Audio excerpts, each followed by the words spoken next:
Երևանում համայնքային մանկապարտեզ է հաճախում 20,000-ից ավելի երեխա, մոտ 10,000-ը հերթում սպասում է տեղ ազատվի։ 15,000 փոքրիկի էլ ծնողները մասնավոր նախակրթարան են տանում։ Վիճակագրական այս տվյալներով օրերս Հոբելյանական 5-րդ համաժողովի էին հավաքվել մայրաքաղաքի ու մարզերի նախադպրոցական հաստատությունների ներկայացուցիչները։ Թեպետ ասոցիացիան մասնավորներին է միավորում, այս գործում հստակություն պահանջող հարցերն ընդհանուր են բոլորի համար, պնդում է ՀԿ-ի հիմնադիր նախագահը։ Խնդիրները եւ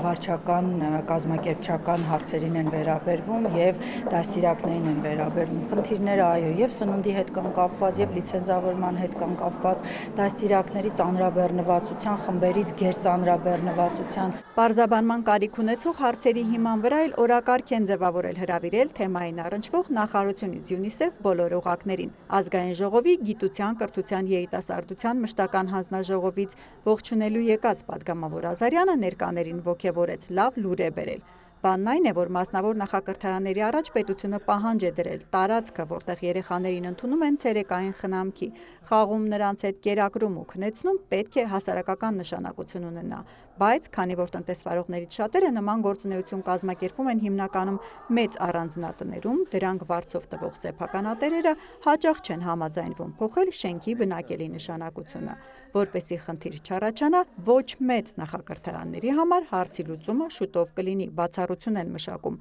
անոնսում է օրենսդիրը։ Խմորման փուլում ունենք գործընթացներ, քննարկումներ նախարարությունում, որ այդ շեմը առնվազն դուրս բերվի թվականակը, այո, թողնենք 50 մինչև 50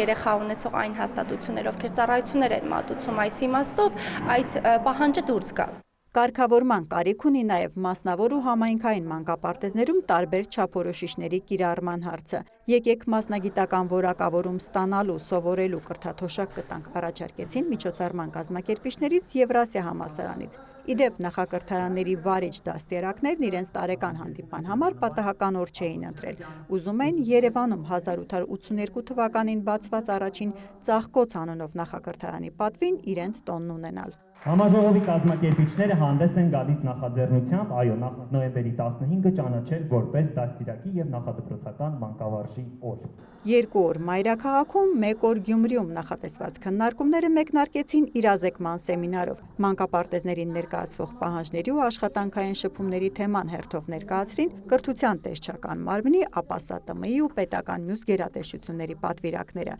Միջազգային փորձը կիսեցին ԱՄՆ-ից ու Ռուսաստանից հրավիրված մանկավարժները։ Հերմինե Բաղդասարյան, Մեհեր Կիրակոսյան, լուրեր։